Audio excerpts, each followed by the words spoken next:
Welcome in. This is Dumb Guy Loves Movies, and I'm Mike Bassano, your host of Dumb Guy Loves Movies, because I'm a dumb guy who loves movies. And I can prove that, one, because I have all my movie posters and I watch as many movies as humanly possible. I think it's actually, like cinematic arts, is one of the most amazing things we have in human history. I love it. And I can prove that I'm dumb because it's Oscars week. And we're not going to talk about the Oscars.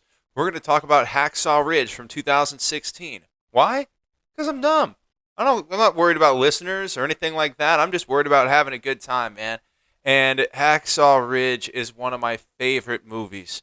2016, directed by Mel Gibson, starring Andrew Garfield. And it's one of those movies where it won 2 Oscars. It was nominated for 6, including Best Picture, Best Director, and Best Actor with Andrew Garfield.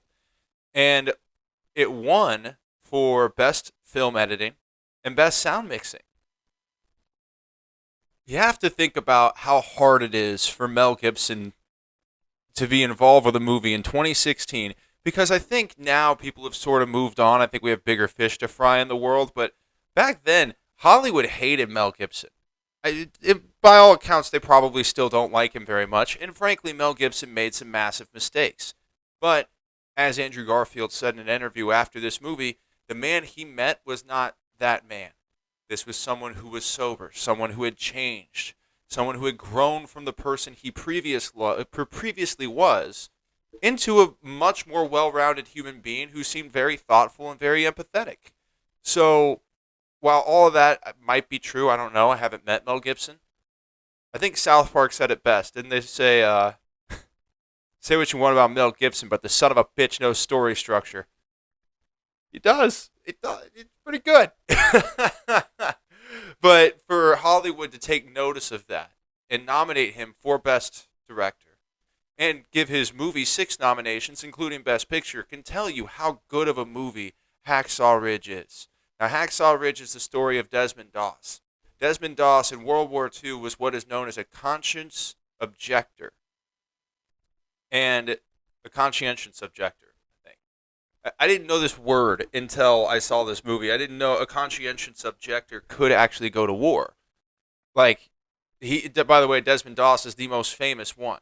He saved 75 men in the Battle of Okinawa, and he won the Medal of Honor. He was given the Medal of Honor.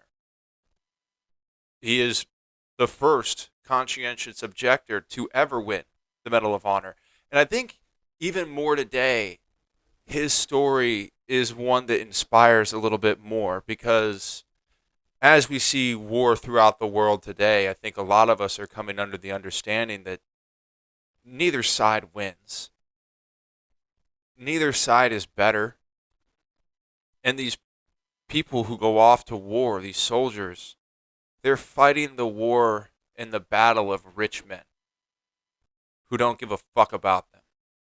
I'm sorry to come in so hot so early, but watch Hacksaw Ridge and you'll be like, yeah, it's intense. And you see the reality of war, and those shots, those scenes, they were incredible. I mean, there were so many scenes that made me go, holy fuck, in the Battle of Okinawa. But the interesting thing about this, there's a lot of interesting things, we'll get to a bunch of it, is we're immediately in battle from the time the movie begins, right? They put us in the very beginning.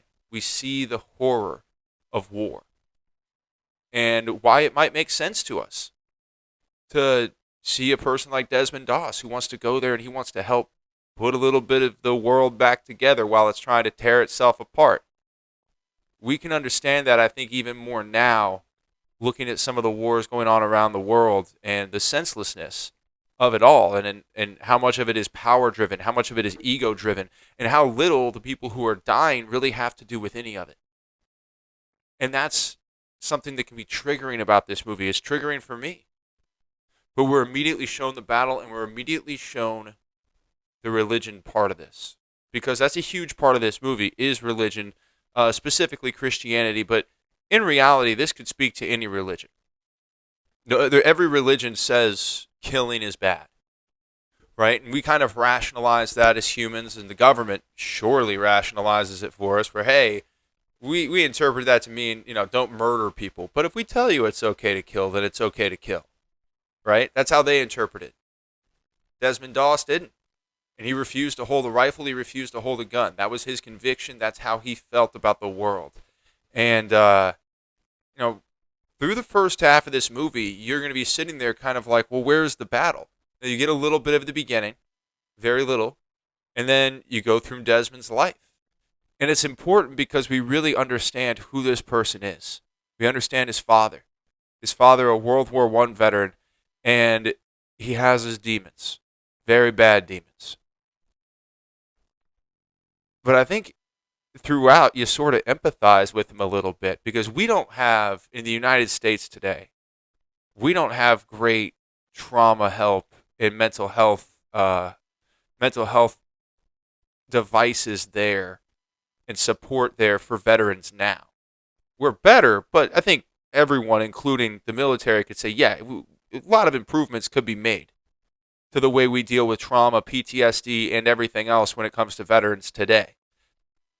Hal Doss, Desmond's father, he is a World War I veteran. The mental health support for the World War I veterans, whiskey. That's what it was. It was whiskey. That's what he did. And we see him in the cemetery drinking whiskey, talking to his friends. And that's heartbreaking. And his behavior throughout the movie is pretty abhorrent. But I think we still empathize with it a little bit because you understand. World War I, man, that was trench warfare. That was mustard gas, chlorine gas. Horrifying. Somehow even more horrifying than things are now to go through. So I thought telling that story was very interesting. And it meant a lot, And that doesn't necessarily excuse anything, but, I think it helps us understand. So then we watch Desmond go through his childhood, his issues with his father, his brother's issues with his father, and then he becomes an adult, has a life-saving moment where he helps save somebody, and he understands maybe that this is what his calling is, and he goes to the military, and he wants to join up World War II. Right after Pearl Harbor, everybody wanted to join up, right? It was a pride thing. He took it personally. He wanted to join, but he didn't want to hold a rifle. I think when he goes to training camp and we see and we meet all these people that we're going to be with throughout the rest of the film, including Vince Vaughn, who I thought was unbelievable in his role. Vince Vaughn, especially at that point, was seen so much as a comedic actor, right? I mean, he blew up after Old School. He did Dodgeball. He did the breakup with Jennifer Aniston. I mean, that run he had in the mid-2000s of comedy was just... It rivals any run that we've ever seen in the history of comedy. But if you look for it, you can find a number of Vince Vaughn dramatic roles, and you see that he's just as good, if not even a little bit better, at those dramatic roles. And when he came in as the sergeant, oh man, it was hard not to laugh. I like that they had Garfield as Desmond Doss laughing during the initial moments with Vince Vaughn because it was funny. It was also scary. But it was one of those things where we saw a little human side of Doss in there, his sense of humor, and we saw the hard ass that Vince Vaughn can be. And that was an amazing scene. And you fast forward past that and all the trials and tribulations that Desmond Doss had to go through throughout training camp, them trying to get him kicked out, getting jumped by the bunkmates. All those things, I got to tell you, to stick by his conviction in those moments, I don't know if I would have done it. I got to tell you, I think I might have just said, oh my God, give me a rifle. Just leave me alone. Like, stop being so mean to me. But at the same time, I think if you were a soldier in that situation and your life was on the line, you can understand why they would react in a way that was negative to a guy that didn't want to carry a rifle. The captain saying, I wouldn't want that guy next to me. I wouldn't want him having my back because he won't shoot anybody. And I think if you put yourself in their situation, you can understand. But Desmond had such strong conviction and such a strong will to say, I'm not going to do it. And obviously, I think most people saw it as cowardice. And I think that would be also a pretty fair response. If somebody said they're not going to shoot anybody, I want to go to war, but I'm not going to carry a gun, they'd call it cowardice. And then we go through the saga of whether or not the military is going to put him in a prison for the remainder of World War II. And that was incredibly intense. And the scene where Hal, his father, comes to the hearing is just so powerful. It's just so incredibly powerful. I love it. I can't get enough of that. It is so powerful. And, yeah, man, there's just so much beautiful cinema happening throughout that. You know, when his wife comes and visits him in the cell, when his dad comes to the proceedings, to the way that the proceedings are going. And Andrew Garfield the whole time has this very vulnerable way about him. You know, I mean, he almost plays it a little bit like a doe, you know? He's just kind of wide-eyed, and I just want to do what's best, and he's a little bit scared of everything, and he's this real skinny guy. They call him Beanstalk, you know? Or Cornstalk, rather. That's just... I really like Andrew Garfield's performance in Hacksaw Ridge. It's incredible to watch. It's inspiring to watch. So the first half of this movie versus the second half, I think, is worth discussing, because I think when you go into a war movie, you often expect the battles to happen very early, right? I mean, I think back to Full Metal Jacket. Yeah, they didn't go into battle for a while, but the training camp situation was so dark and so intense and ended in such a tragic way that I think that was almost like Kubrick made two movies. This isn't quite like that, but yeah, there were similarities. I think you could pull similarities from anything, but it's the one that popped up to me because you had kind of two movies, right? The story of Desmond Doss getting to go to war, and then the story of Desmond Doss in war.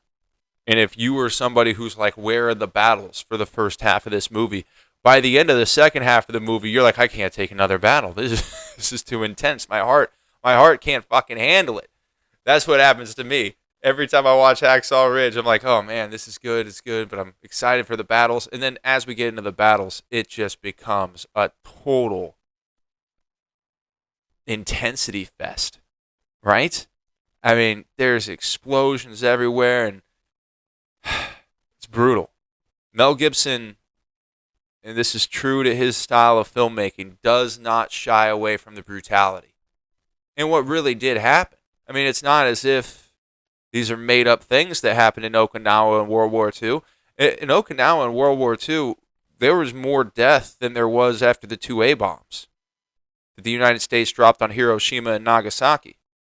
I think all told, it was about 220,000 people died from the A-bombs, the atomic bombs, and then Okinawa, it was 80,000 United States, 150,000 Japanese, so you're talking 230,000 total, and the invasion of the home islands was next, before the bombs were dropped. So it is an interesting kind of thing. I've seen Oppenheimer 14 times already.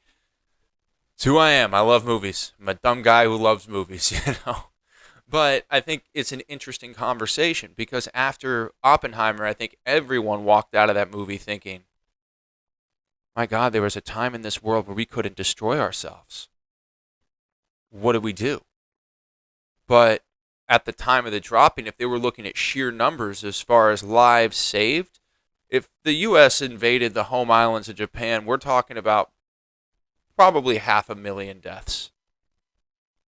Well over double what actually came. But I think the statement of dropping the atomic bomb, the horror of the 10,000-foot high explosion in Mushroom Cloud, I think that's more what people are. I don't know. Again, there are arguments against dropping it. There are arguments for dropping it. My argument is, war in and of itself is always senseless. Really. It's almost always senseless. Whether it started, how it started, all that stuff. Because the killing and who actually dies in these wars is not the people who are making any decisions. They're pawns in the grand scheme of things, and that's what sucks. So I think that's more where people come. But I do think it's an interesting thing to look at both sides of whether or not the United States should have dropped the atomic bomb or had invaded the home islands. Just ending the war would have been the utopic way to do it. But as far as strategically, what do you do? I think that's a very long discussion we could probably have a 16-hour podcast about. But that second half is so intense. The introduction of the flamethrower is always something that just makes me go, good God. An unbelievable way to tell that story. The satchel throw, another great part of the battles with Ghoul. I mean, in Smitty, there's just so many intense moments in that tell a story. That's the thing. Every part of the battle tells a significant story. It's not just carnage for the sake of carnage. And that's what makes that movie, in my opinion, Hacksaw Ridge, one of the greatest war movies in the history of time. It wasn't, we're going to shock people. No. It was all of these things told a story. And that was what was so much fun of watching the movie. And also horrifying, because these are events that actually happened to humans.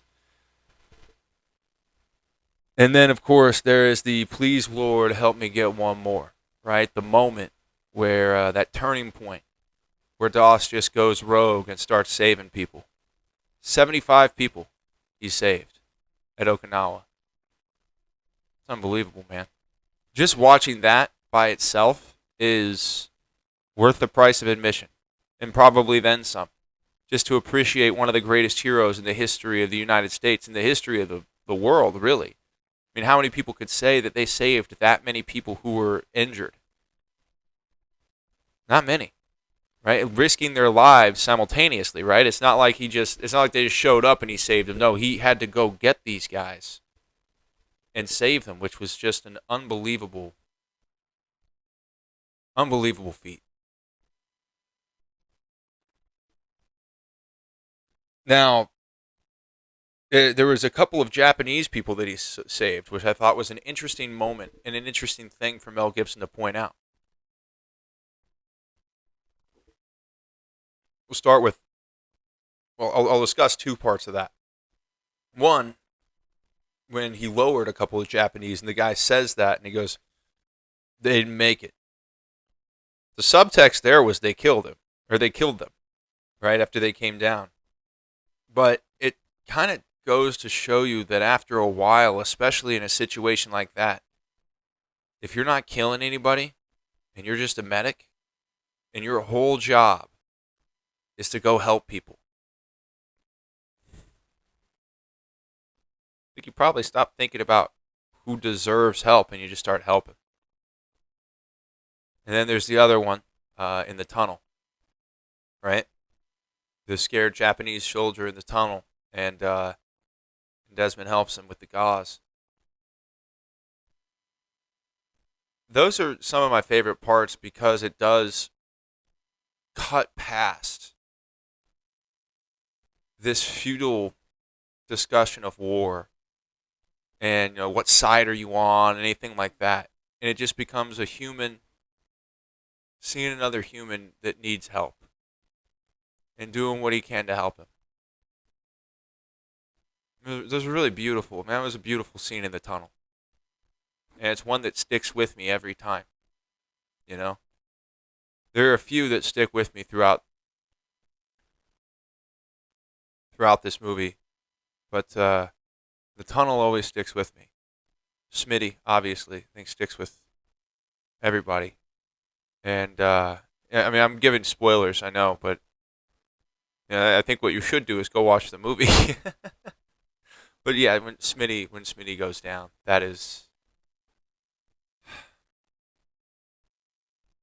that feeling of denial that Desmond Doss went through when Smitty went down. Believing we can save him, knowing, maybe not consciously, but probably subconsciously, he knew he couldn't, but he had to try.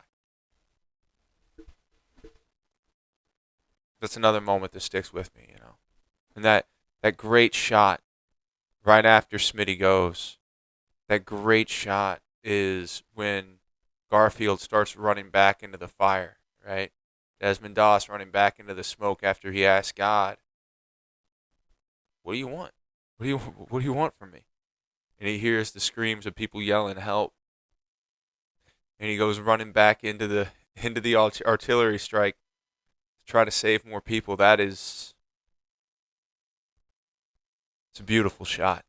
It's something really special, and something that I think Mel Gibson and everybody involved, cinematographer, everyone should be very proud of. That is one of the most amazing, because it says everything in one shot. You could take a screenshot of that moment of Desmond Doss running back into the artillery strike to save more people after Schmitty goes.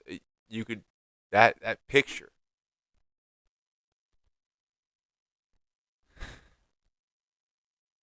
says everything about the movie.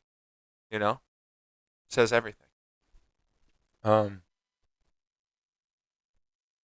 So that fast forwarding to when he comes down, when he saves Vince Vaughn,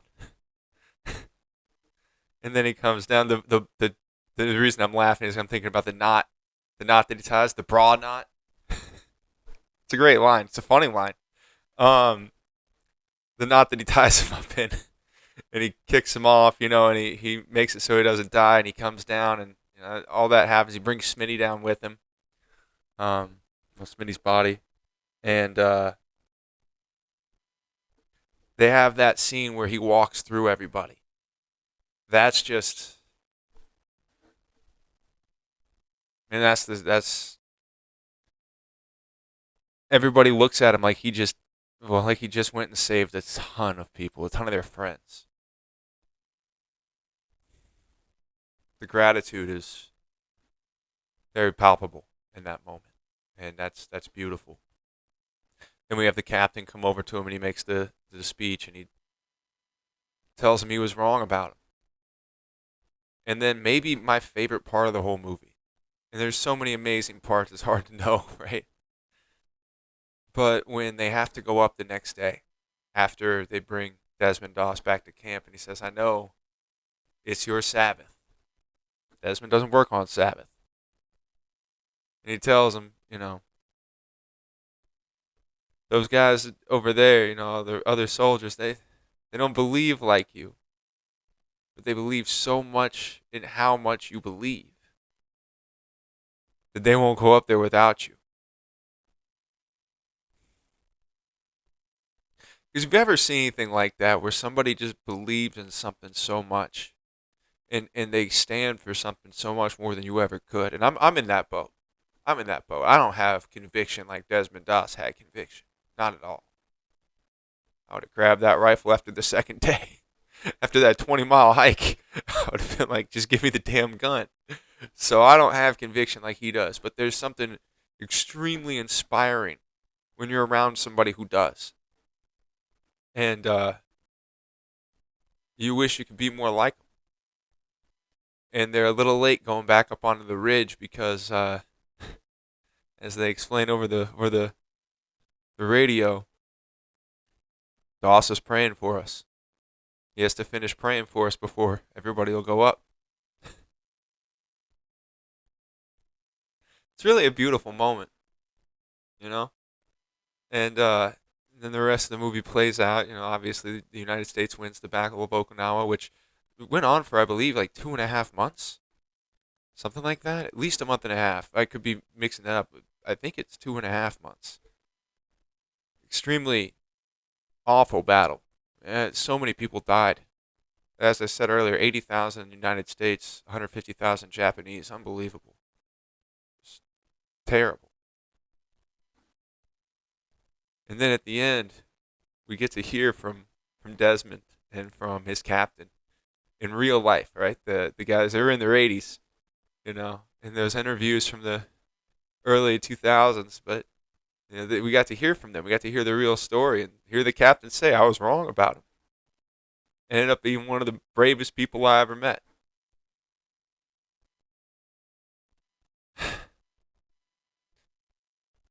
It's an impactful film, and the way it's done is impactful.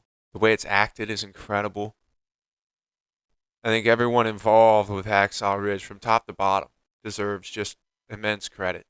I I know I've been crying. I love crying, and it's part of it. That's part of the it's part of the cinematic experience, man.